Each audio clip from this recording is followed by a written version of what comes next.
Foi a minha primeira tentativa de ler Faulkner e com certeza vai ser a última. Cara, imagina a cabeça desse homem pra escrever um livro daquele jeito. De qualquer jeito. Aquele foi fácil porque eu odiei o livro, mas agora vem um que eu gosto. Ah, é. No dos outros é refresco, né, querido? Olá! No vídeo de hoje temos companhia aqui no canal. Fazia tempo que não aparecia, né? Qual foi a última vez? Foi naquele. Ai, foi no de favoritos, né? Quadrinhos, filmes e séries. Foi, acho que foi. Bom, vocês podem esperar que a próxima aparição dele vai ser só nesse vídeo mesmo, sai bem no fim do ano, porque ele concede 2 aparições aqui por ano no canal. Estamos aqui, como sempre, quando eu gravo com ele, com o nosso assistente Darth Vader, de cabeça para baixo, porque o microfone está aqui. Então, caso vocês estejam se perguntando por que a almofada está assim, é por conta disso. E seguinte, por incrível que pareça, não fui eu que levei 100% a ideia do vídeo de hoje pra... Pois, Não. pois. Então, A verdade tchau, é... pessoal. A verdade é que ele queria aparecer e ele não quer falar pra vocês. Porque eu ando vendo há um tempo na gringa, não vi ainda ninguém fazendo vídeo do tipo. Aqui pode ser que tenha feito, mas enfim. Tava vendo na gringa um tipo de vídeo em que as pessoas reagem a opiniões uma estrela dos seus livros favoritos. Então elas utilizam uma... Dá pra chamar de rede social, eu acho, né? Que é o Goodreads. Eu tenho uma conta lá, mas já avisando que tá zero atualizado, eu não uso muito o Goodreads. Mas então, eles utilizam essa plataforma bastante lá fora, tem uma galera aqui que usa também. E eu tinha pensado de início em fazer pelo Scoob, que é tipo o Goodreads, só que brasileiro. Mas no Scoob não dá pra filtrar a estrelinha. Então, no Goodreads dá pra você filtrar a avaliação 1 estrela. Então, foi isso que Digníssimo fez. Eu apresentei a ideia pra ele, porque a minha ideia era só falar, olha, pega esses links aqui, seleciona umas, e aí eu vou ler na hora e reagir. Aí ele falou, ai não, vai ficar mais legal se eu for aparecer. Se eu for aparecer não, né? Se ele fosse ler pra mim, só que aí, né, como ia ficar ruim se ele ficasse ali atrás, aqui está ele, a estrela que é. Então, essa vai ser a dinâmica. E seguinte, pra gente escolher os livros, tem um vídeo aqui no canal, que é o vídeo mais bombado do canal. Inclusive, que é uma pena, porque eu gravava meu vídeo no celular naquela...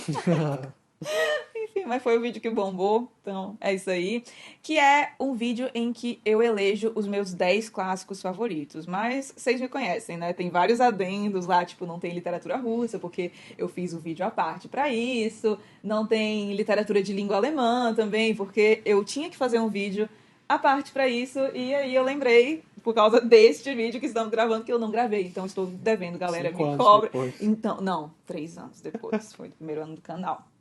Enfim, então, se vocês não virem Ana Karenina, nem nenhum Thomas Mann por aqui, é por conta disso. Lá eu faço os adendos, vou deixar o vídeo aqui linkado pra vocês, bem como outras resenhas que eventualmente estejam aqui no canal, porque muitos dos livros eu li antes do canal, alguns eu reli e fiz vídeo, mas tem muita coisa que não tem aqui ainda. Enfim, feitos todos os adendos do universo. Ai, vamos começar. Manda a braba. Primeiro é O Som e a Fúria, né? Aqui, nesta edição que, gente, eu não me conformo com esse acetato. Na verdade, eu não me conformo com várias coisas dessa edição, nessa capa, pelo amor de Deus, mas não estamos aqui para julgar capas de livros. Vai. Vai. O que tu acha que vai aparecer? Eu acho que as pessoas vão falar que não entenderam nada do livro. Com certeza. Deve ter alguma avaliação falando que desistiu no começo, porque, de novo, não entendeu nada. Gente que não entende porque a história foi contada daquele jeito. Gente falando que é um livro chato, porque sempre tem. E eu acho que é isso. Tá bom. Eu vou ler meio devagar, porque tá em inglês a... Como é que fala a review?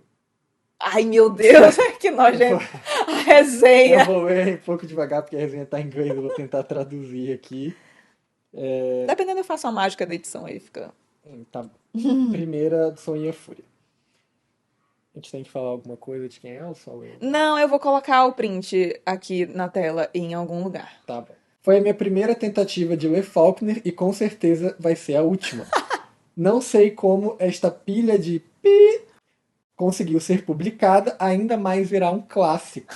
É absolutamente impossível de ler. É isso? Bom, vamos lá. Ela falou aqui dessa questão, né, de ter sido o primeiro Faulkner que ela leu e vai ser o último. Aí já fica uma O meu recomendação. também. Ele leu O Som e a Eu só Fúria. consegui terminar porque eu peguei a edição comentada da YouTuber. É porque eu fiz uma leitura conjunta de O Som e a Fúria, e aí eu fiz vários comentários, porque nos vídeos eu explicava pra galera que participa do clubinho, inclusive, fazendo um merchan aqui, lá no clubinho, assinando o Plano Tolstói, você tem acesso a todos esses vídeos. Então, se você quiser ler O Som e a Fúria com alguém, no caso eu, pegando na sua mão, está lá.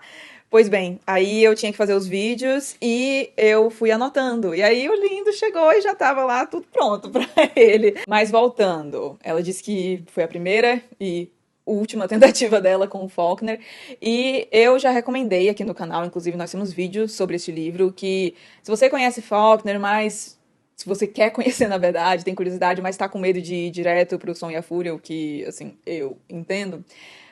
Recomendo tentar A Luz em Agosto primeiro, porque é um livro, foi o único livro do Faulkner que eu li, que eu entendi o que estava acontecendo no primeiro capítulo. Fiquei, gente, isso é possível? Porque assim, Absalão, Absalão e O Sonho e a Fúria, eu li os primeiros capítulos e eu fiquei, gente, será que eu tenho um ensino médio completo, realmente? Mas em Luz e Agosto você consegue entender o primeiro capítulo, que já é algo maravilhoso. Assim, depois o Faulkner dá aquela desembestada dele, e aí começam os fluxos de consciência, lá, uns períodos malucos, mas é bem mais tragável que esses dois livros que eu citei. Então, fica a dica, Luz em Agosto. Próximo. Não consegui ter... Né, pra tu ler? Ah, é, então... Não consegui terminar o livro. Foi um livro doloroso e sem propósito que eu li desde... Mais doloroso e sem propósito que eu li desde The Sun Also Rises. Ah, é, O Sol Também Se Levanta, do Hemingway, eu acho. Eu li várias avaliações, então eu entendi a premissa e formato, mas qual é o sentido de fazer um texto sem fim, vago, florido e sem nenhum contexto? Como eu sei sobre a grande queda da importante família, com apenas alguns fragmentos de sentenças de várias pessoas que nem sequer foram introduzidas? Quando eu leio avaliações de livros como esses, eu só posso concluir duas coisas. Eu sou um completo idiota. É um caso da nova roupa do imperador. Sei lá. Ninguém quer admitir que eles não conseguem entender o que o autor quer dizer, então deve ser um trabalho maravilhoso. Bom, eu não quero concordar com o primeiro ponto dele aqui, né? Que, tipo, eu sou idiota, mas assim, as pessoas não lêem o livro direito. Porque os elementos de decadência ficam bem claros. A gente consegue ver, isso é mencionado pelos personagens, que a família tinha propriedades, a propriedade deles era maior, e aí eles tiveram que vender parte disso. É mencionado também que somente um dos filhos é enviado para a faculdade, porque eles não conseguem pagar pelos dois, né? Pelos outros, na verdade. Ah, eu não vou dar spoiler, né? Mas Então não eu vou tá parar bem por aqui. Não. Assim, se você leu direito, 3 tá vezes. claro. Não, não. Dá pra você pegar de primeira. Assim, é difícil, é. Mas dá pra pegar. Isso tá lá. Não dá pra dizer que não tá lá. Mas aí, sobre o segundo ponto, eu não sei se isso vai voltar, aliás, em alguma outra. Ai, agora eu fiquei com um review na cabeça, em alguma outra avaliação, resenha, etc. Mas eu acho que pode dar essa ideia, assim, de ai, a galera não entende nada, então, maravilhoso, algo elevado. Porque O Som e a Fúria não é o tipo de livro, assim, pra galera que gosta de um enredo, tipo, tu gosta muito de enredo, né? De um livro com um enredo amarradinho, um enredo legal. E O Som e a Fúria não é muito isso, assim. O trunfo tá muito na forma, apesar de que eu também acho genial, assim, a maneira que com a qual ele retrata a decadência do Sul através de uma família sulista e a maneira com a qual ele faz isso, né? Mas o trunfo é justamente esse, é a forma. E tem gente que, cara, não gosta disso, assim, não gosta de apreciar esse aspecto de um livro e tá tudo bem. E aí a pessoa vê aquilo e fala, tá, não entendi o porquê, é um clássico, mas talvez, assim, é meio que isso. É algo que ela não aprecia e tá tudo bem, mas não sei se você chegou a pensar isso, mas foi uma coisa que eu pensei, que eu fiquei, cara, imagina a cabeça desse homem pra escrever um livro daquele jeito. De qualquer jeito. Não, não entendeu. Porque, tipo, sei lá, quando tu lê e relê, vai vê que tem, assim, as peças do quebra-cabeça lá na frente, assim, foi coisa que ele cantou a bola lá no começo, mas não fica muito claro, porque, né, é um livro bem quebra-cabeça, você precisa dos capítulos futuros para entender o que aconteceu no primeiro capítulo, mas ele não esquece, assim, tem coisas que ele volta, eu falei, caramba, tinha isso aqui mesmo lá, e ele voltou aqui, e eu vejo isso em tudo que eu já li dele, sabe? Então, sério, eu queria que tivesse um livro, sabe, do Faulkner, um diário do Faulkner falando de como ele escreveu os livros, porque eu acho muito maravilhoso, sério. E, não sei, foi um livro que, putz, ai, eu sou suspeito pra falar, né, porque eu amo esse livro, mas foi um livro que eu terminei e eu senti que a história precisava ser contada daquela maneira, sabe? Eu acho que é isso, se fosse de outro jeito não teria o mesmo impacto. E temos resenha do livro aqui, ok? A gente não vai falar muito sobre enredo aqui do livro, porque senão, meu Deus do céu, o vídeo que com certeza já vai ficar grande, vai ficar maior ainda. Então, as resenhas e também links para onde você pode encontrar o livro, etc., estarão todos aqui na descrição do vídeo. Tem outra aqui que eu vou ler, né? Essa é engraçado. Ai, meu Deus. O cara escreve aqui na avaliação, a pessoa escreve aqui. Eu tive um cachorro uma vez. Seu nome era Spot e ele era meu amigo. Minha camisa é azul. Ai, já até vi. Ele tá Cad, fazendo uma tentativa de ser o Faulkner. Cad, vem aqui e pega sua janta antes que... E lá estavam as folhas novamente. As folhas caem das árvores e eu estava chorando. Eu estava chorando e aí eu estava morto. Abacaxis. Ovelhas. Eu me pergunto se aquele negro ali pode me ajudar com o CAD. Eu não vou falar para você de novo. Meu nome é Frank. Esse parágrafo escrito por mim poderia muito bem ser inserido em qualquer parte do romance e provavelmente faria tanto sentido quanto o resto. Absolutamente um absurdo. Ai, gente. Não, mas assim, o primeiro capítulo é realmente algo parecido com isso, tá? Mas eu juro, faz sentido no final. Porque o primeiro capítulo, a primeira parte, na verdade, é narrada por um personagem que tem deficiências cognitivas. E é curioso, porque o pessoal fala muito do primeiro capítulo, mas eu acho que o mais difícil é o segundo, na verdade. Ninguém chegou lá. A avaliação média aqui é 3,86. E é isso aí. Quantas estrelas tu dá? Eu dou 5 estrelas e coraçãozinho. É um dos meus livros favoritos, cara. Meu Deus do céu. Tu deu quantas? Ai, meu Gente, Deus. acho que eu dou umas 2,5 ali e valeu pelo esforço, entendeu? Sério? Ai, baby, não é pra mim. Não é pra mim, filho. Próximo livro. Esse relacionamento está abalado. Aquele foi fácil porque eu odiei o livro, mas agora vem um que eu gosto. Ah, é. No dos outros é refresco, né, querido? Mas vamos lá, então. O próximo é Os Miseráveis. Esta minha edição aqui, o pessoal sempre pergunta, é uma edição da Penguin, tá? Da Penguin Classics, gringa. Vou deixar o link aqui porque eu acho que tem na Amazon. E não temos resenha pra este aqui. Precisamos, né? Mas a gente já conversa sobre questão de Leitura releitura conjunta, aqui. Ai, meu vem. Deus. Vamos lá. Os Miserentos. Os Miserentos. Desisti do livro com um pouco mais de 100 páginas. Esse livro é muito longo e desnecessariamente lento. Um livro com mais de 2.000 páginas deveria começar de um jeito ótimo, mas esse aqui não. Tudo que eu descobri até agora é que tem esse bispo extremamente generoso e várias descrições desnecessárias de coisas que não tem nada a ver com a história. Primeira coisa, eu gosto muito do começo dos Miseráveis, não gosta? Gosto, mas eu confesso que eu vi o filme antes de ler o Aquele do livro, musical, né? do musical do Hugh Jackman, que eu adorei. Que eles falam tudo cantando. E, cara, quando começou o livro, que ele realmente passa muitas páginas só com um bispo, eu falei, cara, Ai, então, é porque o Bispo é um dos meus personagens favoritos do universo, sério, eu gosto muito dele. Ai, aí eu achei maravilhoso o começo. Eu sou muito apegada ao Bispo, então.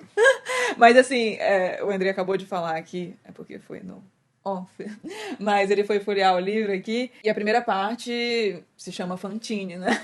Só que a Fantine vai realmente demorar um pouquinho pra aparecer. as primeiras realmente... muitas primeiras páginas a Fantine nem aparece. Então... Mas, enfim, esse é um ponto. Sobre a questão do muito longo, né? Descrições desnecessárias, prolixo, etc. Isso vai aparecer, né? Em outras avaliações. Acho que vai. Então a gente comenta sobre isso nas próximas avaliações. Para de folhear o livro e ler aqui. Começar a minha releitura. Aliás, Digníssimo, a gente não tem resenha, mas meio que fez uma. Tem um vídeo aqui com os livros favoritos do Digníssimo. E aí ele fala de Os Miseráveis e de um outro que vai aparecer aqui também nesta lista. Então, se você quiser saber mais sobre Os Miseráveis e por que é o livro favorito de Digníssimo, o vídeo estará aqui. Bom, vai. Próximo. Vai gostar desse. Meu Deus, eu vou gostar de uma avaliação, uma estrela. Não, da primeira. Guerra e Paz pareceu 1000 páginas muito curto. Ah, tá. Os Miseráveis parecem 1000 páginas muito longo.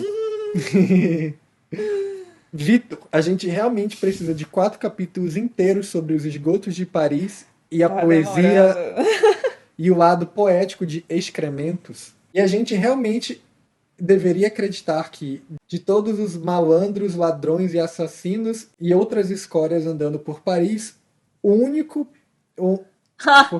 única pessoa que o inspetor Javert realmente está interessado em capturar é um cara que roubou um pedaço de pão há 30 anos atrás. Ai, senhor. Sim, eu entendo que o sistema legal, o sistema jurídico francês pode ser injusto, mas qual é? Isso é ridículo. Ai, Deus. Pois é, falei que isso ia aparecer, né? Nas avaliações futuras, está aí já, mais cedo do que eu imaginava. Queria fazer uma pergunta. Tu releria Os Miseráveis de cabo a rabo? Eu acho que eu pularia os mesmos pedaços que eu pulei antes. Ah, e tem essa questão, acho que a gente até discutiu, né, no vídeo em que tu fala... Eu pulei páginas de Waterloo, pulei páginas... Acho que do esgoto nem pulei tanto, mas tive vontade. Tinha uma parte que ele fala sobre... É sobre o menininho lá de... O Gavroche, Acho né? que ele fala sobre o malandro e o jovem, Ah, é tu não achou diferente. legal? Achei, mas também achei Prolixo. longo. Tu leu metade do livro, resumindo. Não lembro contas, mas eu acho que tem uns pedaços, esses, assim, pra mim não adicionam nada, mas eu acho que eu leria, mas agora eu teria certeza de que talvez eu pularia essas páginas e que não faria diferença nenhuma. Então, essa é a questão, assim, porque eu, ao contrário dele, não pulei nenhuma página, eu li cada palavra que o Vitor... Eu não consigo, gente, pular a página, eu já tentei, assim, em livros que eu tava achando chato, mas queria terminar, eu tentei pular e lá na frente, sei lá, eu me sinto muito culpada, sabe? Aí eu volto pra ler. Mas, então, em Os Miseráveis, por exemplo, Waterloo, nossa, eu li, né, e fiquei lá, ok, e tem até aquela questão, né, porque assim, não é a história real, né? Isso é que eu acho que eu pulei uns 5% do livro, até aí acho que nem foi tanto. Mas o que tem muitas vezes que ele faz as digressões. Digressões. Ai, meu Deus, tem muitas vezes em que ele faz digressões, mas ele inventa coisas. Então nem é um tipo, eu vou ler isso aqui, é maçante, né? mas eu vou aprender sobre a história que realmente aconteceu. Tipo, não, pode ser que ele esteja inventando totalmente da cabeça dele, 100% romance, pode ser que seja verdade, não dá pra saber só pelo livro. Então... E essa questão de Waterloo, assim... Primeiro porque, assim, eu gosto muito de história, né? Então, eu sabia que tinha algumas coisas ali que tava saindo bem da cabeça dele mesmo. Só que são realmente muitas páginas. E, assim, desculpa a galera. E com certeza vai aparecer algum fã aí inflamado. Mas... eu não achei que serviu pra muita coisa, não. Assim, serve pra introduzir um personagem lá no finzinho que... Cara, na boa, não precisava daquele capítulo gigantesco pra introduzir esse personagem, sabe? E eu perguntei, então, do Wendry por quê que... O nome dele é Wendry, sabe? Eu falei só Digníssimo. Não é possível. Não, acho que eu não falei o teu nome. Enfim, Digníssimo, vocês podem chamar assim. Bom, o que eu tava falando, meu Deus? Lembrei. Então, como eu ia dizendo, eu fiz essa pergunta do Wendry, né? Porque eu acho que eu não... Acho não, eu tenho cada vez mais certeza disso. Que eu não releria o livro inteiro, não. Eu pularia... Por exemplo, Waterloo... Os esgotos eu acho interessante até. Assim, podia ser menor? Podia, mas eu acho interessante. Mas assim, Waterloo pra mim foi um negócio que eu fiquei tipo... Eu acho que de Waterloo é o pior. Socorro, Deus. Foi o maior, eu acho, também. É porque eu acho que dos esgotos, do que tu falou também do Gavroche, gente, Bom, vocês vão saber, quem leu sabe que personagem é esse, não sei se eu tô falando corretamente. Mas eu acho que tem uns comentários sociais interessantes, sabe? E em Waterloo eu não vi tanto isso, então é bem cansativo. E tem o autor, o Stefan Zweig, sabe?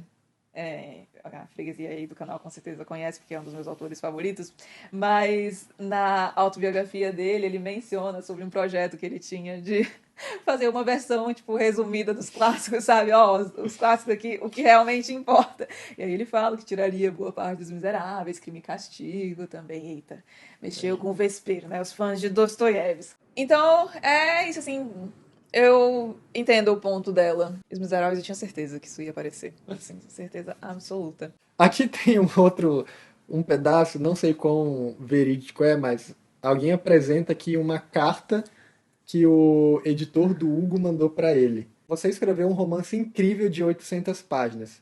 Infelizmente, ele tem cerca de 1.500 páginas. Será que é real isso? Você está pedindo demais dos seus leitores. Existe um contrato implícito de você me dá um tanto de tempo e eu vou te dar uma história maravilhosa.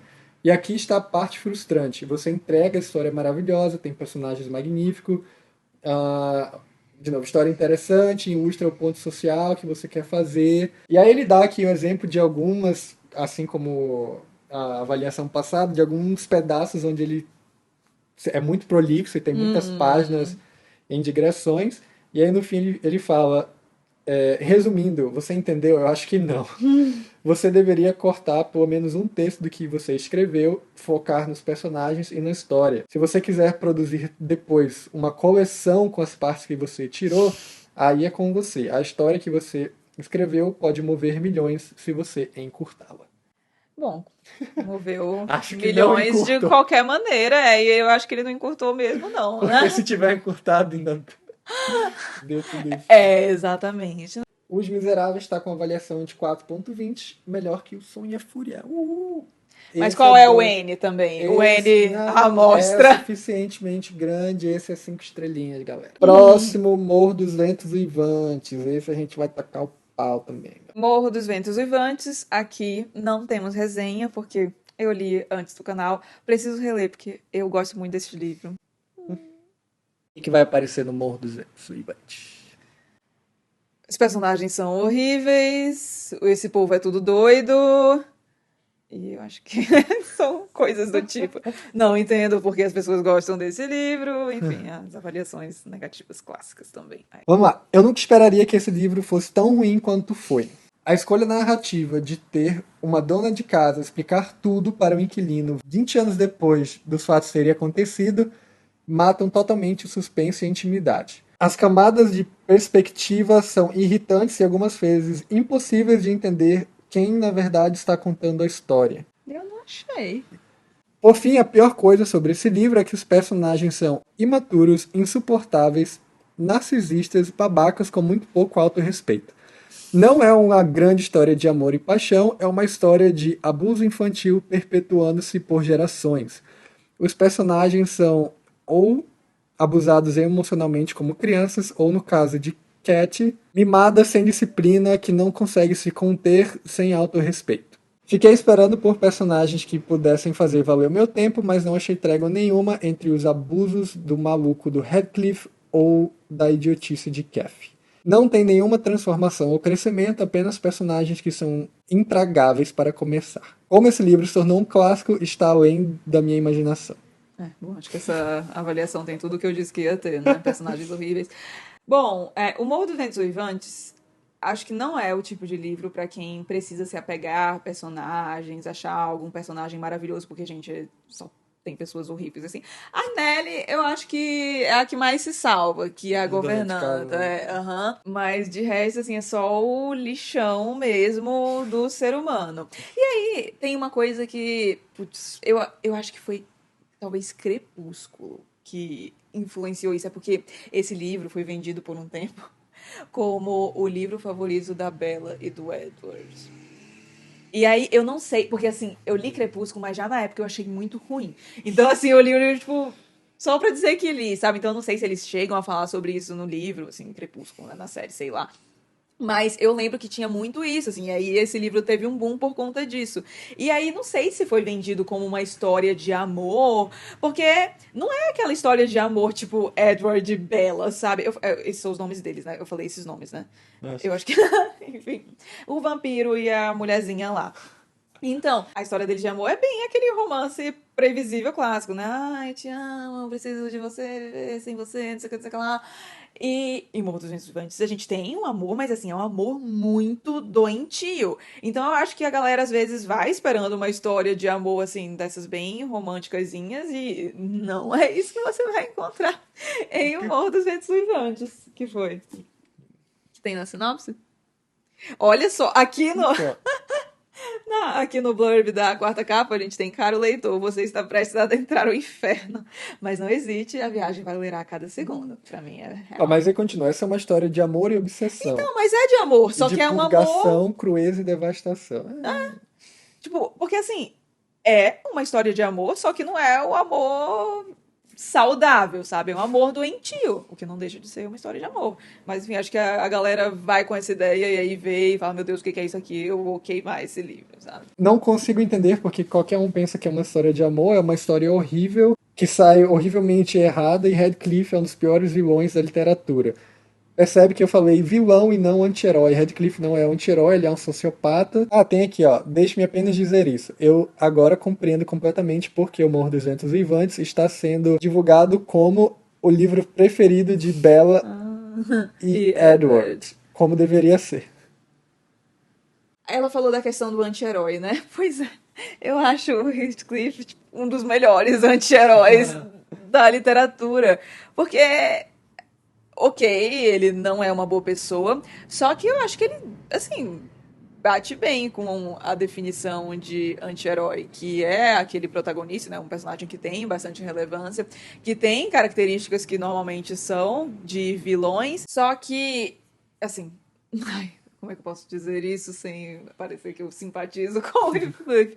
É porque ele tem uma história muito difícil. E eu acho que boa parte do livro, ela falou aí, né? Ah, isso aqui não é uma história de amor, é uma história sobre abuso infantil, não sei o quê. E eu acho que é uma história de abuso mesmo, assim, porque a gente vê nitidamente como o Heathcliff parecia ser uma criança normal, só que ele recebe um tratamento ali durante a infância que é um negócio muito horroroso e aquilo tem um impacto muito grande ao ponto de que ele volta pra se vingar, né? E aí volta é o terror das inimigas, porque Heathcliff está riquíssimo e vai destruir todo mundo. Alguém pode achar que tem um romance em algum lugar desse livro e um escritor mais experiente talvez tivesse sido mais bem sucedido. Existem elementos góticos que poderiam ser explorados, personagens que mereceriam mais atenção. O único personagem que dá para acreditar é o narrador, e os outros são meramente um narrador falando, acho que esse é o ponto. As pessoas têm problemas com o fato de que. Tudo se passa da cabeça lá da governanta e não dos outros personagens. Acho que esse é o ponto. E também tem todo um mundo fora das duas casas que fica transitando, que nunca são mencionados. Sem falar que existe uma transição temporal com flashbacks desnecessários que apenas servem para distrair o leitor do enredo. De vez em quando, o autor parece lembrar que o narrador é, na verdade, um personagem e quebra totalmente o momento da história para trazer o leitor de volta ao presente. Irritante. Cara, é engraçado porque eu não achei a narrativa confusa. Achou? Eu não fiquei confusa em nenhum momento. Pra mim tava muito claro quando era flashback, quem tava falando, de quem as pessoas estavam falando. Assim, tem momentos que assim, tá descrevendo uma pessoa e você vai saber quem é mais lá pra frente, né? Mas zero me incomodei com isso. Eu queria saber dos elementos aí góticos que ela queria que fossem explorados. Será que é tipo a questão da casa, assim, não sei se é isso. Mas, isso aí do mundo em volta eu achei nada a ver, porque pra que a gente precisa saber? A história é justamente assim, o Heathcliff, né, o pano de fundo dele e o relacionamento dele com a Kathy e de toda a loucura que envolve aquilo. Não. Você está errada. Ai, respeito a sua opinião, mas discordo dela. Próximo livro, O Sol é para Todos, de Harper Lee. E esse também tem uma ideia do que a gente vai encontrar, mas já Que a gente falamos vai sobre encontrar? isso. Acho que a Qual foi questão... a nota do mundo? Qual foi a nota do humor? Cara, eu acho que todos aqui são 5 estrelas. Menos tem um que não. Porque A Paloma do presente discorda com a Paloma do passado. Mas o Mas Goodreads- o Morro, 5. Ah, é a nota do Goodreads, vamos ver. Ai, pra mim é um 2 estrelinhas também. 3,9. Até agora Os Miseráveis é a maior nota. Tá. Então vamos para O Sol é para Todos. Muito bem. Enquanto o enredo é bem escrito e amarrado, o livro não me instruiu em nada, e aqui vai fazer uma referência ao título em inglês, Como Matar um... Ai, qual é o nome do passarinho? É a cotovia. Como Matar uma Cotovia, que é o título em inglês How to Kill a Mockingbird. É To Kill a Mockingbird, eu acho. Aqui acho que é How to Kill a Mockingbird. To Kill a Mockingbird, é isso aí. Eu comprei esse livro com a intenção de me livrar desse pássaro que sempre está no meu jardim fazendo barulhos irritantes. Esperava que esse livro ia me iluminar, como me livrar do livro. Mas infelizmente é uma história sobre um advogado e um Isso é criminoso. sério? Não é possível. Como eu falei, o enredo é ótimo, mas não foi pra isso que eu comprei. Não sei se essa pessoa tá zoando. Não, gente, não é possível. Um amigo comentou que O Sol é para Todos era o livro mais racista que ele tinha lido. Como um livro obrigatório em alguns currículos de escolas americanas e canadenses, acho que esse livro mais perpetuou os estereótipos raciais do que qualquer outra coisa. Se eu tiver que resumir O Sol é para Todos em uma sentença, seria isso. Um pobre desamparado homem negro está completamente perdido até que chega um santo homem branco para ficar do seu lado e brigar pela sua causa. Infelizmente, esse homem negro é tão estúpido que ele faz mais ainda piorar o seu lado, enquanto o homem branco ainda poderia ajudá-lo. Meu Deus, o homem branco fez o seu melhor e por um negro, olhe como ele é um herói. Eu imaginei que ia rolar isso, até porque eu li esse livro, eu não tinha nem 20 anos, eu acho. Acho que foi no primeiro ano da faculdade, eu tinha 18 anos. Pois bem, e na época eu não me atentei para essa questão, mas depois um amigo veio falar comigo sobre a figura do White Savior, não sei se tu conhece isso, que é justamente esse estereótipo, sabe? Ai, o preto tá lá se ferrando, e aí vem o homem branco para salvar o dia, e o homem branco é maravilhoso, bondoso, suprassumo de tudo que é maravilhoso no ser humano, sabe? E eu acho que faz sentido, porque assim. Ai, vamos lá, como é que. O que faz sentido?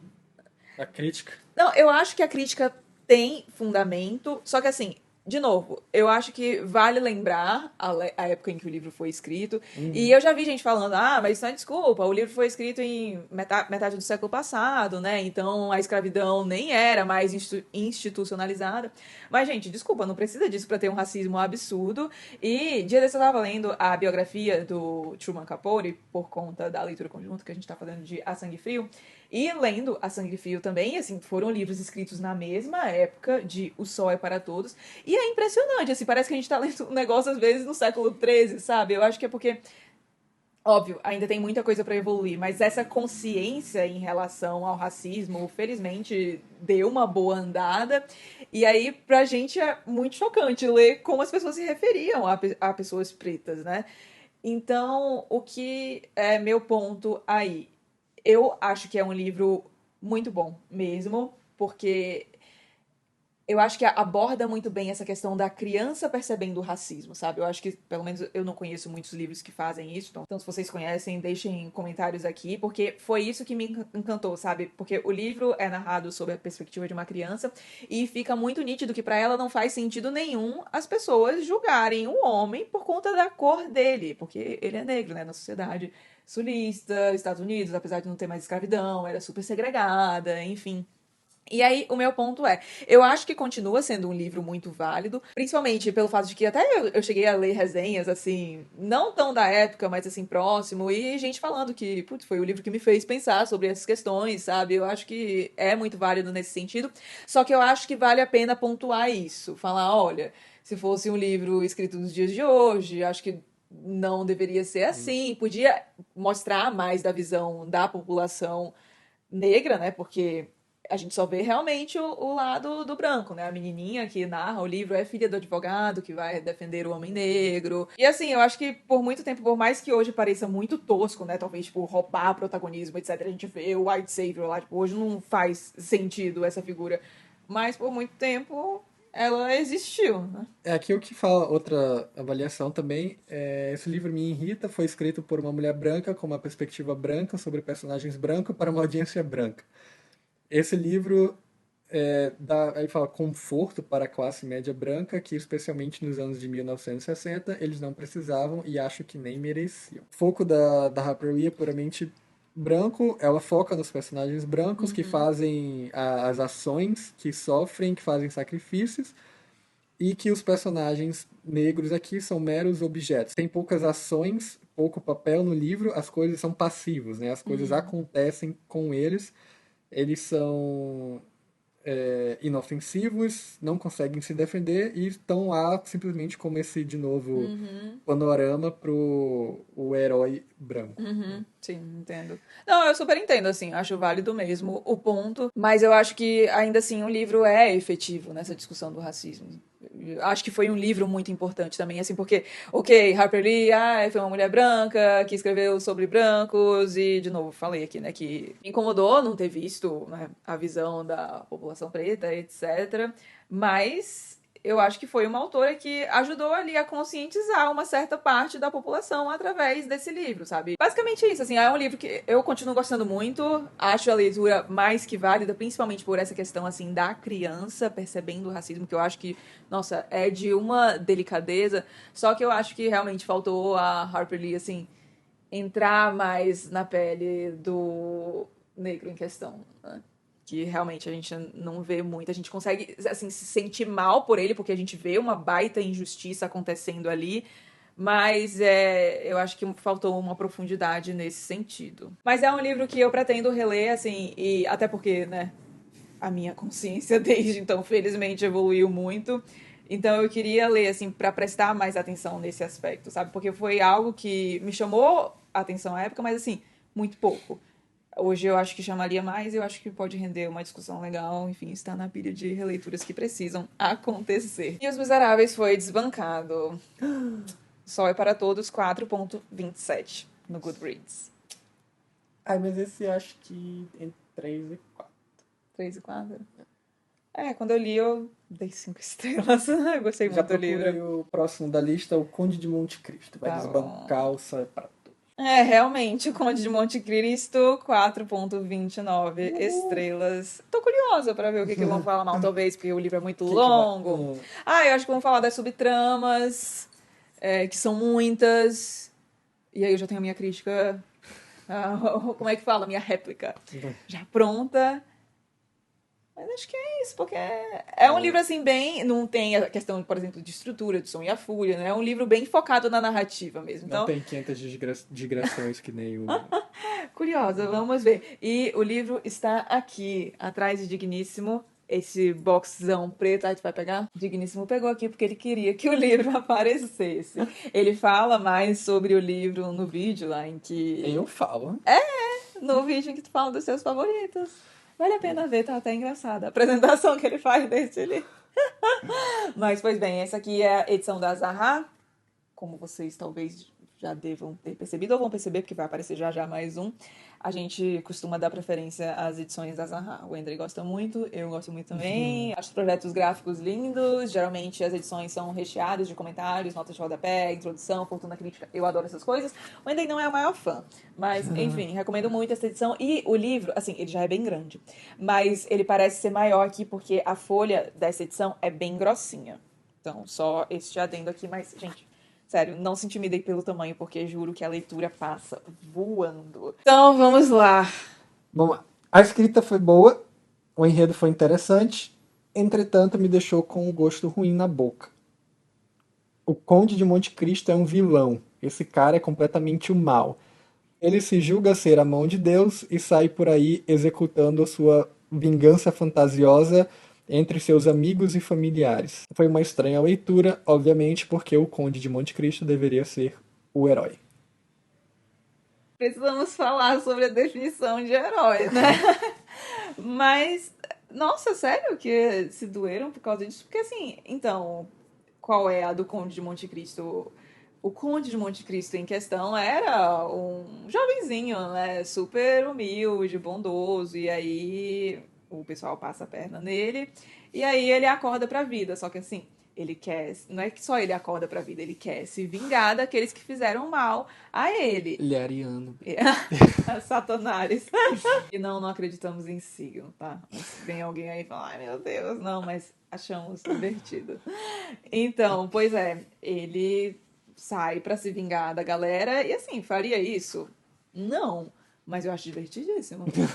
E vou confessar que dá aquele sentimento de que sabor vendo o pessoal recebendo aí na mesma moeda o mal que fizeram. Esse é um clássico. Minha definição de clássico é um livro que várias pessoas pensaram ser exemplar e aí eles colocam numa listinha especial.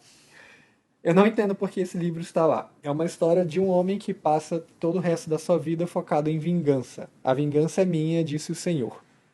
Acho que é uma citação bíblica. É uma citação bíblica. Ver pobres almas roubarem o trabalho de Deus sem permissão nenhuma não é como eu quero gastar o meu tempo.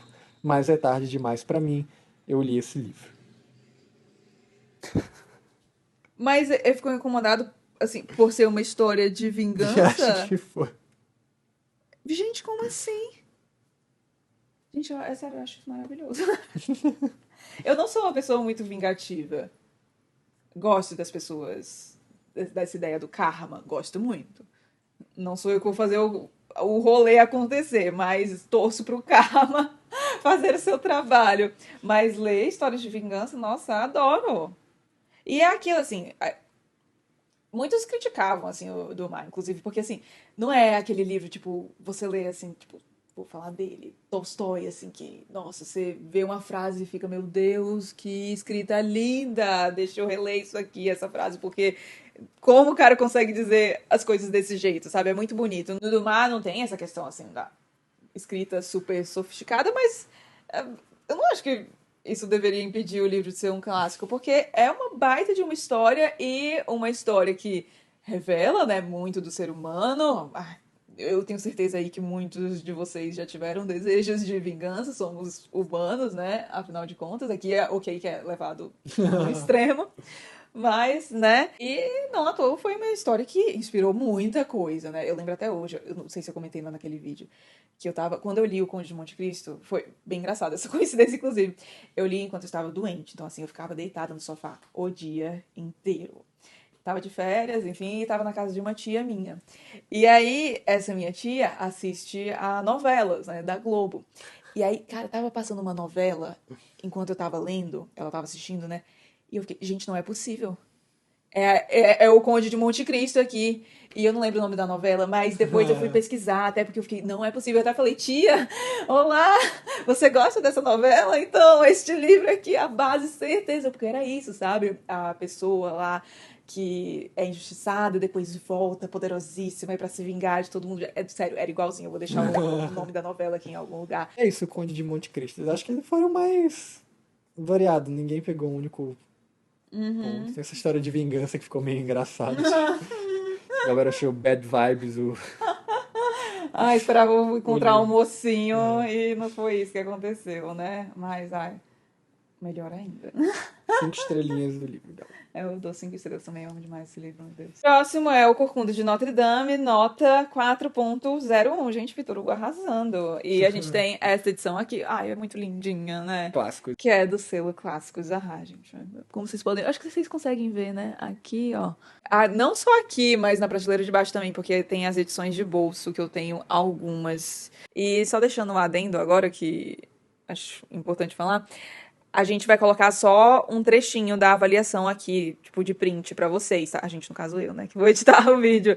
Porque tem spoilers, né? Algumas pessoas podem se importar. Também tem umas que são bem grandes, então eu vou colocar só um trechinho pra vocês terem uma ideia e conseguirem, talvez, achar também no Goodreads, caso tenham interesse. Vamos lá, avaliações de O Corcunda de Notre Dame. Já sei que vão falar da digressão, porque, né, é Vitor Hugo. O Corcunda de Notre Dame foi um pesadelo. Meu Deus. Não me importo de ler um livro com certa quantidade de detalhes, mas o Corcunda de Notre Dame foi além do razoável. Minha filha, você nem encostou nos miseráveis. Exatamente. O livro começa com uma peça que ninguém está vendo, e depois nós voltamos para uma peça de novo, que nos distrai do que realmente está acontecendo na história. Nós somos então apresentados por um capítulo inteiro que descreve Notre Dame, seguido por outro capítulo longo sobre Paris, que ninguém quer saber, e mais uns capítulos de história, e daí outro capítulo de descrição, só que agora sobre arquitetura e várias formas de artes. Essa quantidade de descrição foi muito tediosa e quase desisti de terminar o livro. Então, eu acho que o Corcunda de Notre Dame sofre de um mal que é a adaptação da Disney. Porque eu acho que a galera. Inclusive foi o meu caso, eu assisti primeiro a adaptação, né? Criancinha. E aí fui ler o livro bem mais tarde. Acho que eu fui ler, tinha uns 20, 21, talvez. Ah, mas eu acho que eu gostei mais do livro. Então, só que, pois é, eu gostei mais do livro, bem mais, inclusive. Só que, assim, a galera vem, eu acho que por causa do filme, com uma ideia de que vai ser aquilo, superação, não sei o quê. E não, só que aqui a gente tem, por exemplo, muito mais da história que o Vitor Hugo narra aqui é real mesmo. Então, assim, você aprende bastante. E eu acho que um ponto, assim, importante, talvez, para você ir ler já sabendo, né? Talvez ajustar aí expectativas. Não sei se foi algo que tu percebeu, mas para mim, a protagonista do livro é Paris. É a Catedral de Notre Dame mesmo. Mas acho que na introdução do livro fala que o título original era Notre Dame, Notre Dame de Paris, sim. E aí o editor lá, pra vender mais, Sim. mudaram pra o Corcunda de Notre É, e Dame. Notre Dame de Paris acho que é Cara, muito mais é um nome apropriado, muito mais né? apropriado. E a gente tava falando da adaptação também. No livro tem um personagem, meu Deus, que é maravilhoso, é o meu personagem favorito do livro, e ele simplesmente não aparece no filme da Disney. Então Ué, vocês então. vão. É, o Gringo lá, gente, eu amo demais. Mas assim, eu gosto da adaptação da Disney também, tá? É só que, como em muitos casos, o livro é melhor. Bom, próximo da lista, As Aventuras de Huckleberry Finn. Que, mais uma edição. Clássicos da gente. Não é patrocinado, tá? Mas poderia. O que a gente vai ver em Huckleberry Finn? Talvez algo parecido com o que a gente teve em Um Sawyer para Todos. Gente sem paciência com Tom Sawyer. Tadinho do Tom. Tadinho do Tom, tadinho do Tim. Vamos lá, primeiro. Eu gostei das aventuras de Tom Sawyer muito mais do que Huckleberry Finn. Parece que a maioria das pessoas gostam mais do Tom. Do Tom? Ah, não, preferem mais esse Huckleberry Finn do que do Tom. Foi mal, vamos começar. Ah, tá, entendi. Tá, preferem Huck Finn a Tom Parece Sawyer. que É, porque eu fiquei, ué, como assim? Não, parece que a maioria das pessoas prefere este livro, Huckleberry Finn, a Tom Sawyer. Mas não consigo entender por quê. Esse livro é burro, Huckleberry Finn. As únicas partes que gostei foi o início e depois aqui ele menciona mais uma parte pro meio do livro, então vou dar spoiler. Nem mesmo a aparição de Tom Sawyer em Huckleberry Finn conseguiu salvar o livro. É muito chato e sem propósito, as coisas só vão acontecendo e é isso aí. Ah, é bom. Hoje? Hoje, sim, domingo. É. Bom, pra vocês não importa, né? Mas saiu um vídeo no canal, é uma resenha de Tom Sawyer, aliás, e lá eu falo justamente o contrário do que ela diz ali, que eu prefiro Huckleberry Finn. Tu também, né? É porque ele achou. Eu falei da tua síntese lá. Segundo o Digníssimo, Tom Sawyer é mais divertido, mas Huck Finn é melhor. Só que eu acho Huck Finn até mais divertido. Pra mim, o livro é superior em tudo. E eu passei muito nervoso com a aparição do Tom Sawyer em Huck Finn, porque, sério, gente. Tem um personagem lá sofrendo, e aí o Tom Sawyer quer fazer a aventura dele, se acha o Don Quixote. Ai, não, gente. Eu fiquei com ódio daquele menino. Tava até preocupada, assim, antes de ler o livro dele, mas deu tudo certo, gostei do livro, apesar de ter ficado meio assim também algumas vezes. O enredo é muito lento, sério, essas histórias parece que demorou 1 milhão de anos pra acontecer alguma coisa. Gente, o que esse povo lê? Então, isso que eu tava me perguntando. Crepúsculo? Ai, que horror, cancelado. Até os livrinhos, é tipo o Conde de Monte Cristo e o... Qual foi outro? Os Miseráveis, até tudo bem, mas esses que são curtinhos, realmente não entendo. Gente! E aí menciona que de tudo que o Mark Twain falou sobre Jane Austen, eu diria que ele não é melhor do que ela. Não sei qual que é. Ele criticou a Jane não. Eu gosto. Durante o meu tempo na escola, meu professor falava muito sobre como Mark Twain foi brilhante por escrever da forma como ele escreve. Usando o vernáculo, né? Vernáculo, isso. Que é como as pessoas falam, realmente, ele tenta transcrever isso pro livro, Ai, desculpa. que não era uma coisa feita na época. E aí ele fala que, apesar disso tornar o livro mais interessante para alguns, para outros fica muito difícil de ler. Eu acho que Não sei se tu chegou a ver em inglês, mas a edição em Uhum. português eu achei ok, mas tem algumas avaliações assim que reclamam muito.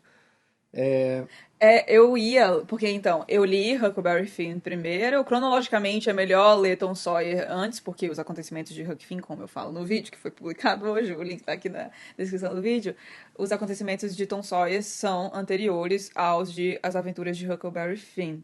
Só que aqui foi traduzido pela Zahar primeiro Huckleberry Finn. Então eu li Huckleberry Finn e aí eu fiquei com muita vontade de ler Tom Sawyer. E aí eu fui ler em inglês, porque tem o audiobook, ó, tem o e-book, inclusive de graça, assim, na Amazon. Não sei se tem mais, mas na época tinha. E aí eu comecei a ler e eu achei muito difícil, porque é o dialeto de lá, né? E eu não conheço.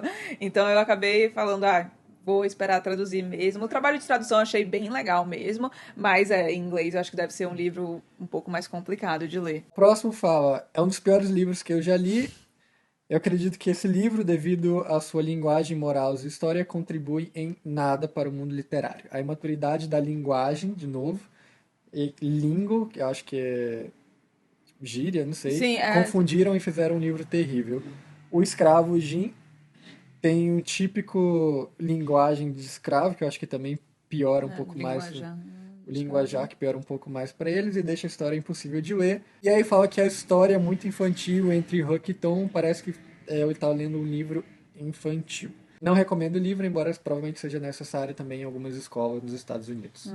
Bom, sobre o primeiro ponto, né, de que não contribui nada para a literatura. Bom, sobre isso eu tenho a dizer que ninguém mais, ninguém menos que William Faulkner e o Hemingway discordavam fortemente. Então acho que a gente já matou aí. Aí vamos lá. Linguagem. Em relação à linguagem. Então, eu acho isso muito legal. Porque é um retrato da sociedade à época. O livro é ambientado ali década de 1830, 1850. Quer dizer, esse é mais 1850, 40, 50 mesmo. E era uma sociedade em que a segregação era muito presente, como a que a gente as sociedades que nós vemos em vários clássicos, né?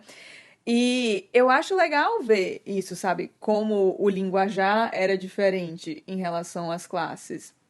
Como, assim, geralmente tinha o que era tido como norma culta, né, que era falado pela alta sociedade, e aí conforme você ia indo mais para baixo, digamos, na escala social, as pessoas falavam de uma maneira diferente, e eu acho importante que a gente tenha registro disso para saber como era, sabe? E eu considero muito legal que ele fez isso, o tradutor, inclusive que é o José Roberto Uchia, que traduziu Huck Finn e Tom Sawyer para Zaha, fala sobre isso também. Nossa, ele faz um texto interessantíssimo sobre isso no fim de Huckleberry Finn, falando sobre essa questão da tradução. E eu acho importante que a gente tenha registro disso. Reconheço que pode ficar mais difícil de ler no inglês mesmo, mas acho legal que isso existe. E do negócio do Huck e do Tom, né? Então, eu confesso que essa parte do Tom Sawyer, quando ele aparece no livro, foi a parte que eu fiquei mais porque eu acho que demorou demais, sabe? O Tom ficava.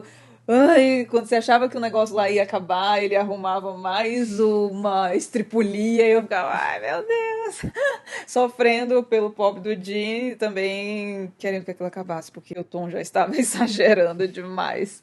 Críticos dão parabéns por Twain reconhecer em 1885 que pessoas pretas são pessoas de verdade e que escravidão é ruim. Fala sério.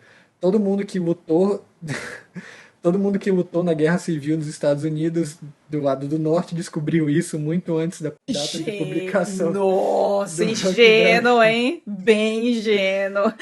Não foi uma grande revelação cultural assim na época em que esse livro foi escrito, a não ser por possíveis críticos literários modernos que nunca leram um livro de história. Twain estava, na verdade, atrás do seu tempo. Não, eu tô só indignada com a ingenuidade dessa pessoa mesmo de achar que todo mundo do norte realmente estava lutando porque reconhecia que os escravos eram pessoas como outras outras, tipo, gente. Mas não vamos entrar nesse mérito. Mas, então, pra mim, cara, como é que eu posso explicar?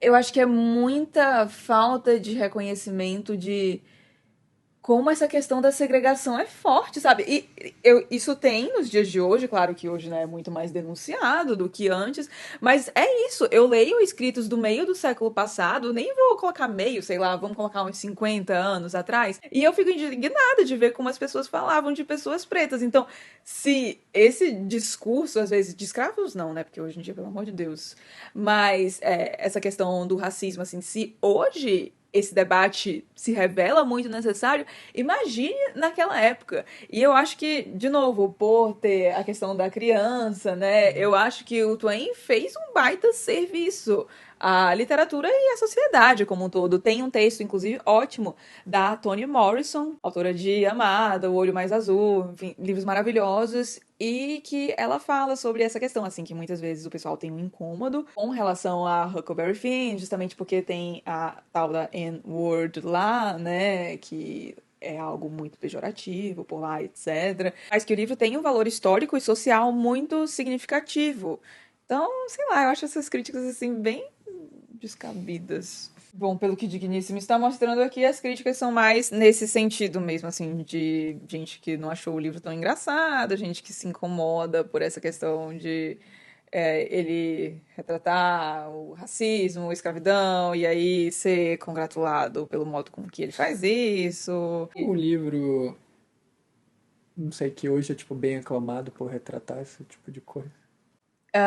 Escravidão, tu diz? Racismo? É, porque tem outro. Bom, a gente vai entrar Da aqui no. época, tipo, mais antigo, assim. Tanto faz.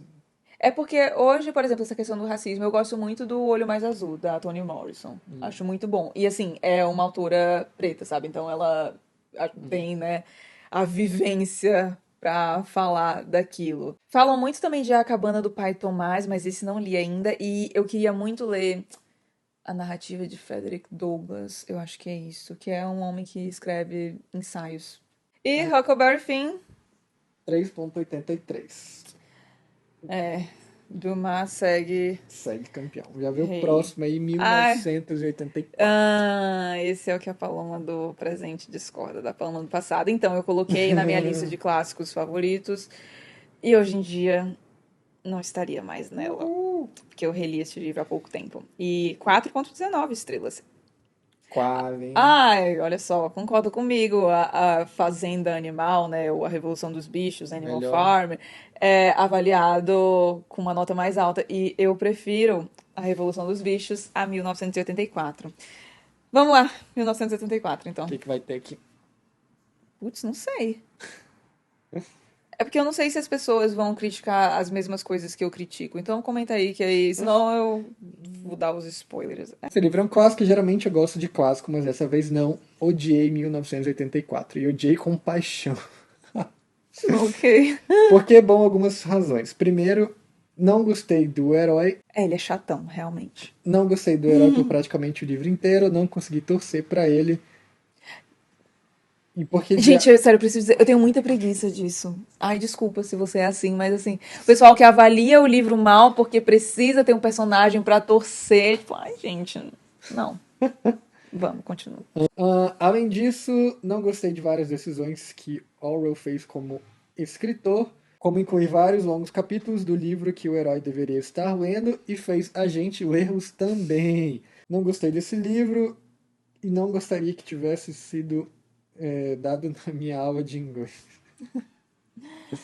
Então, sobre o Winston, que é o protagonista do livro. Então, eu não eu comento isso no meu vídeo, inclusive tem resenha aqui de 1974, e eu achei o Winston chato, eu não lembrava disso, mas eu via ficar, gente, que personagem chato. Só que assim, não foi isso que fez com que eu desgostasse. Na verdade, eu gosto do livro ainda, só não é assim, ai, favorito. Esse posto eu acho que fica com o Animal Farm, meu Deus, a Revolução dos Bichos. Mas vamos ver se alguém aí vai falar do meu ponto. Vai pra próxima. A próxima avaliação fala de novo sobre os personagens. Eu ficaria feliz em brigar com o Winston. Já li sobre personagens difíceis de gostar antes, mas o Winston está em outro nível. Sério, porque ele tem que ser tão horrível.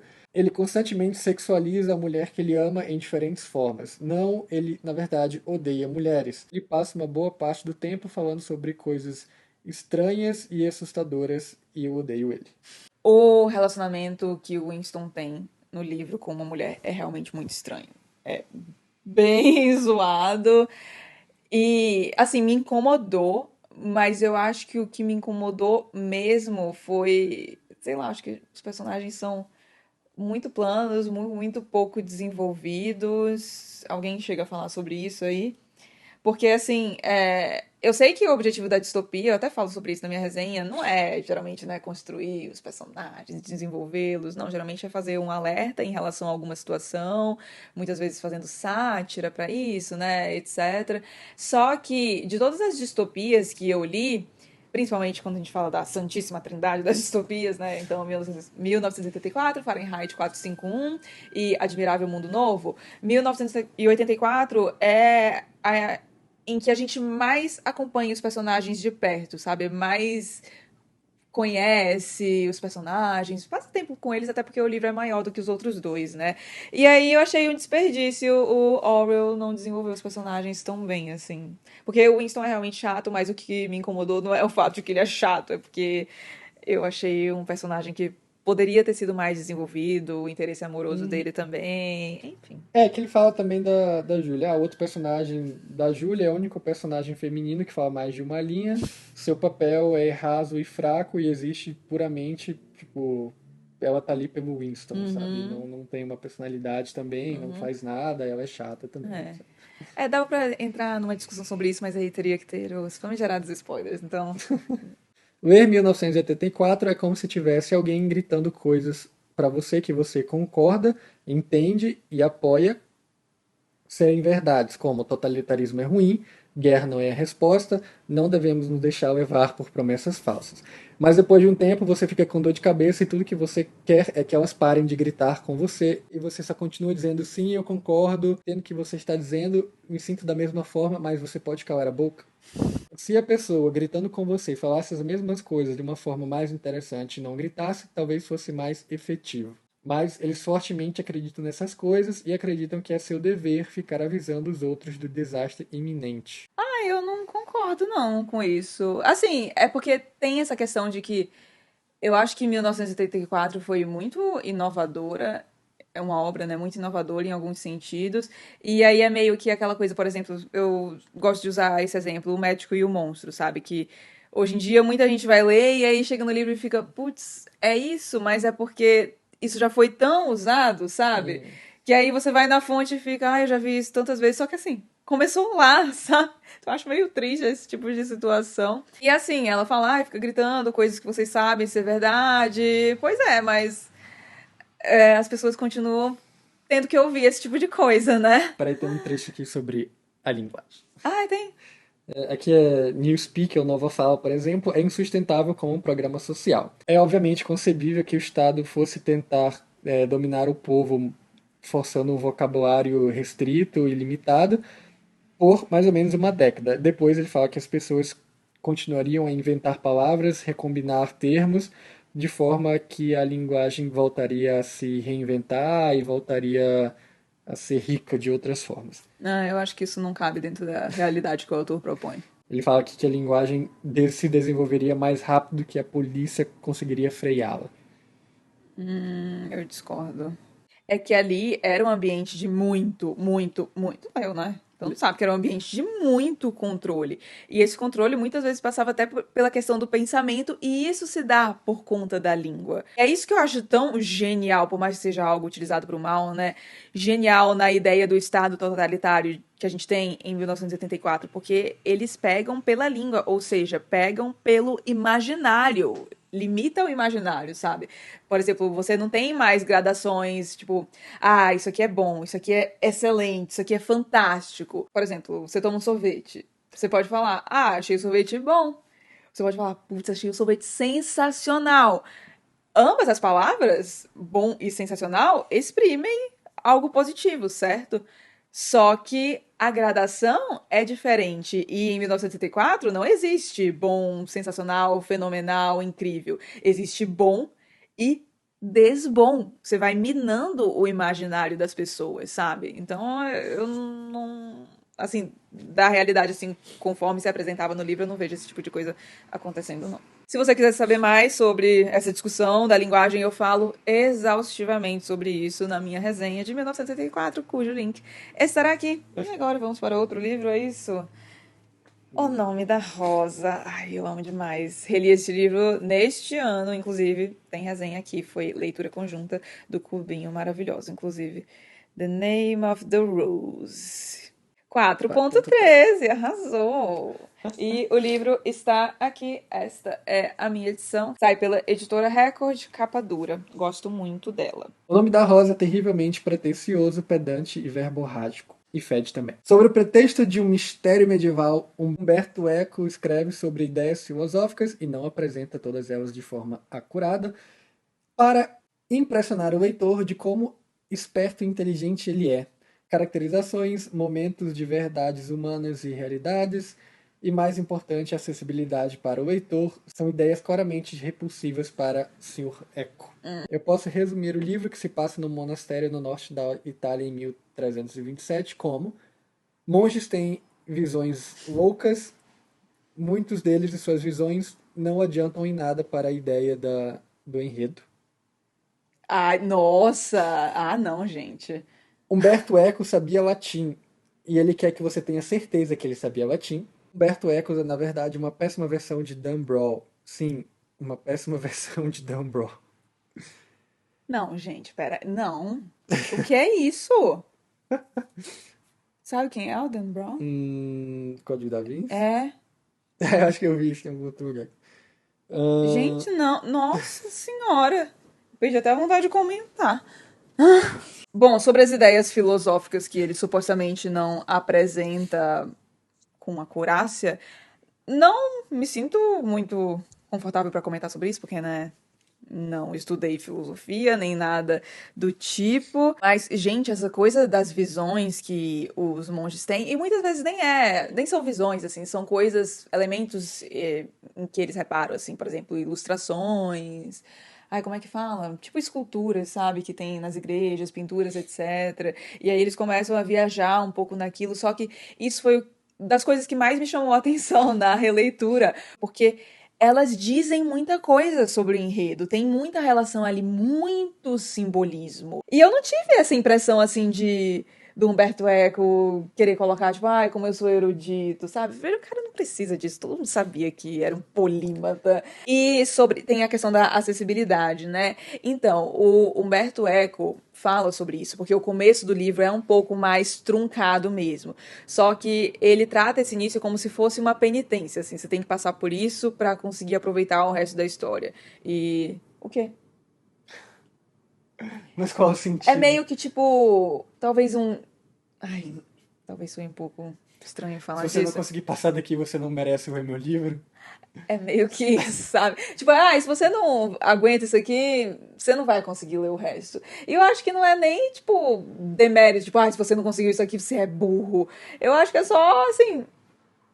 Provavelmente, se você não conseguiu gostar disso aqui, não é o seu tipo de livro e segue sua vida, sabe? E essa questão que ele fala do mistério, meu Deus, o mistério é uma das partes mais legais, especialmente porque, assim, tem meio que uma cortina de fumaça, assim. Você acha que o mais importante inicialmente é descobrir quem tá por trás do que tá acontecendo na abadia, mas tem um outro ponto dentro do mistério que pra mim é o mais interessante. Quando isso é revelado, nossa senhora, que delícia, maravilhoso. Tenho quase certeza de que Humberto Eco escreveu esse livro com o único propósito de informar todos nós quão inteligente ele é sobre monastérios, trívias e filosofia medieval.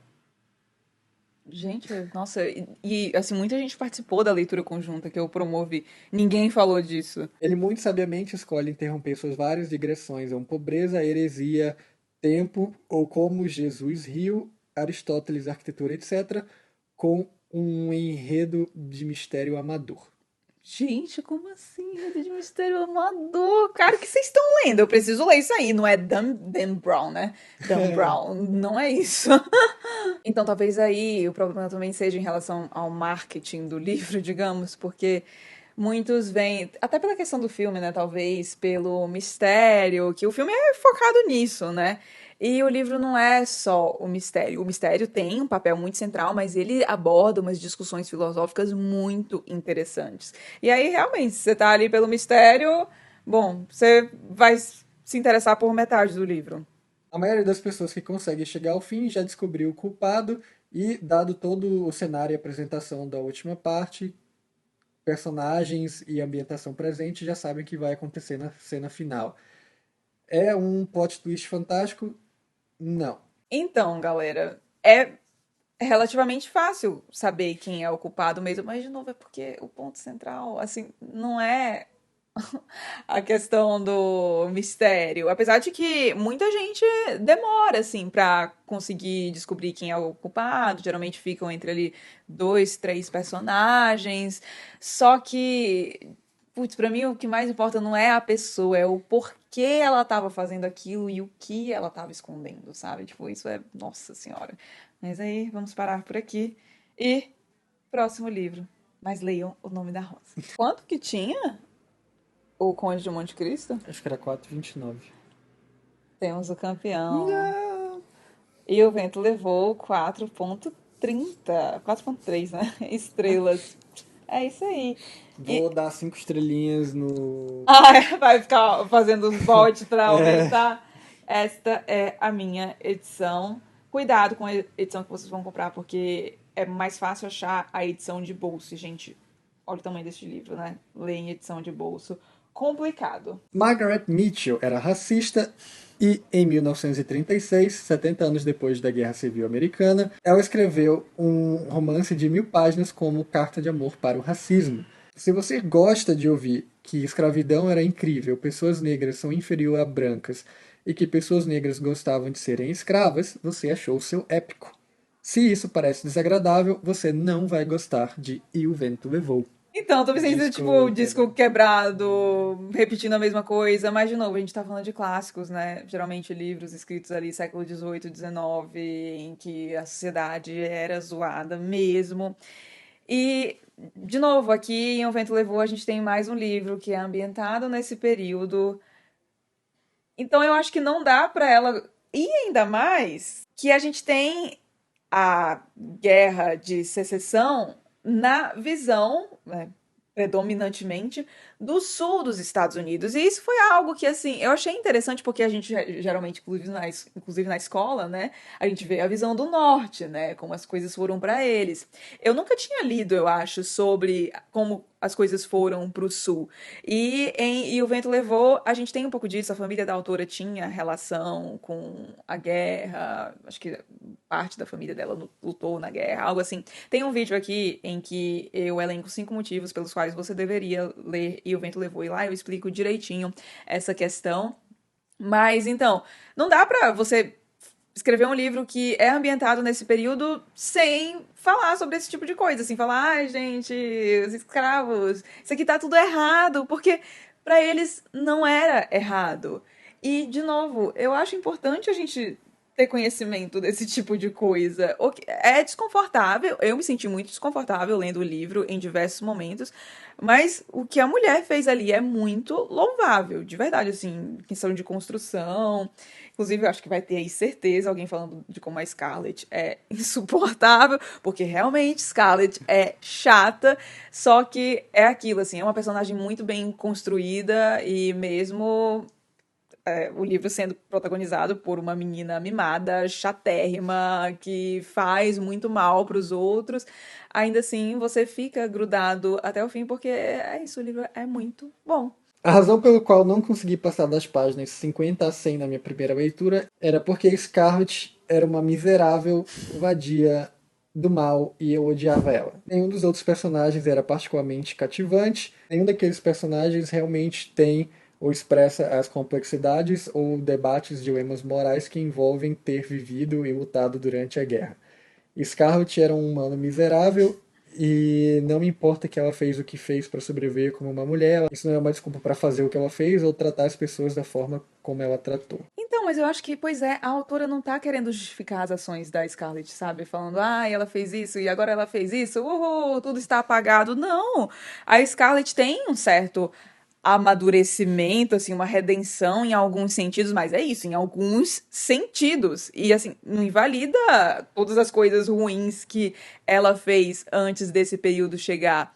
Mas, e aí ela fala, né, que dessa questão, nenhum expressa o real dilema que vive durante uma guerra, cara, eu acho que bastante, inclusive a própria Scarlett, como eu disse, não vira anjo nem nada, mas você vê a Scarlett fazendo algumas coisas ali que você pensa, putz, a Scarlett lá do comecinho do livro jamais faria esse tipo de coisa. E acabou fazendo porque guerra. Bom, as outras avaliações aqui meio que a maioria, pelo menos de uma estrelinha aqui mais baixo, repetem essa questão de que O livro seria racista, o né? livro é Algo do muito tipo. racista e é muito, meu Deus, white people's problem, todo aquele no pano de fundo do sul, né? Escravista. Mas bom, assistam ao meu vídeo lá de 5 motivos para ler e o vento levou se vocês quiserem mais detalhes sobre esses pontos. E agora vamos para o último livro, que é... Meu Deus, nem peguei aqui. Gente, sério, a Zahar precisava muito patrocinar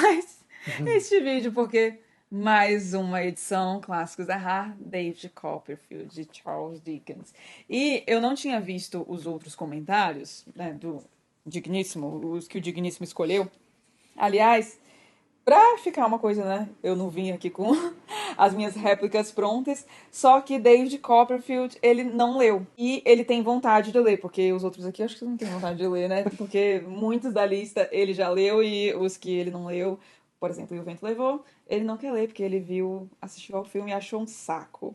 Mas vamos lá, então eu peguei as de David Copperfield. Qual é a nota de David Copperfield? Ai, Jesus. David Copperfield 4.02 no Goodreads e peguei alguns pontos aqui que são os que costumam ser levantados em relação a este livro, a galera que não curte tanto, pelo que eu já vi. A primeira fala que este livro é 35% filler, ou seja, aquelas subtramas ou momentos que não são necessários pro cerne da história, pro enredo principal, digamos.